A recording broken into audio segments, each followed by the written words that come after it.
YCP social media కార్యకర్తలకు అధిష్టానం అండగా ఉంటుందని మాజీ deputy CM Azam Shabaz, Kadapa mayor Suresh Babu అన్నారు. కడపలో పలువురు వైసీపీ సోషల్ మీడియా కార్యకర్తలకు భరోసా ఇచ్చారు. దీంతో భయాందోళనకు గురైన వారు అజ్ఞాతంలోకి వెళ్లిపోవడంతో కుటుంబ సభ్యులు ఆందోళన చెందుతున్నారు. వారి కుటుంబ సభ్యులకు కడప మేయర్ సురేష్ బాబు, మాజీ డిప్యూటీ సీఎం అంజద్ బాషా పరామర్శించి పార్టీ తరఫున అండగా ఉంటామన్నారు. రాష్ట్రంలో వైసీపీ కార్యకర్తలపై అక్రమ కేసులు బనాయించడమే లక్ష్యంగా సీఎం చంద్రబాబు ముందుకు వెళ్తున్నారని ఆరోపించారు. ప్రభుత్వ తప్పులను ప్రశ్నిస్తుంటే వైసీపీ సోషల్ మీడియా కార్యకర్తలపై అక్రమ కేసులు పెడుతున్నారన్నారు. ఎలాంటి సమాచారం లేకుండా అర్ధరాత్రి వేళ వాళ్ల ఇళ్లకు వెళ్లి ఆడవాళ్లు ఉన్నారన్న ఆలోచన కూడా లేకుండా పోలీసులు సోదాలు నిర్వహిస్తున్నారని మండిపడ్డారు.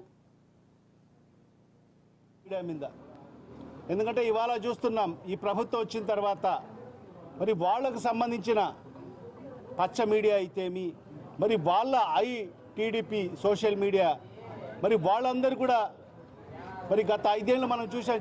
మన జగన్మోహన్ రెడ్డి గారి ప్రభుత్వం ఉన్నప్పుడు కూడా మరి అనేక సందర్భాల్లో ఒక ముఖ్యమంత్రి స్థాయి వ్యక్తిని అని కూడా చూడకోకుండా మరి వాళ్ళ కుటుంబాన్ని, ఒక ముఖ్యమంత్రి గారి సతీమణిని కూడా ఏ విధంగా తమ సోషల్ మీడియా ద్వారా మరి ఏ విధంగా అన్యాయమైన పోస్టులు పెట్టారో మనం అందరం కూడా గత 5 ఏళ్లలో మనం చూశాం.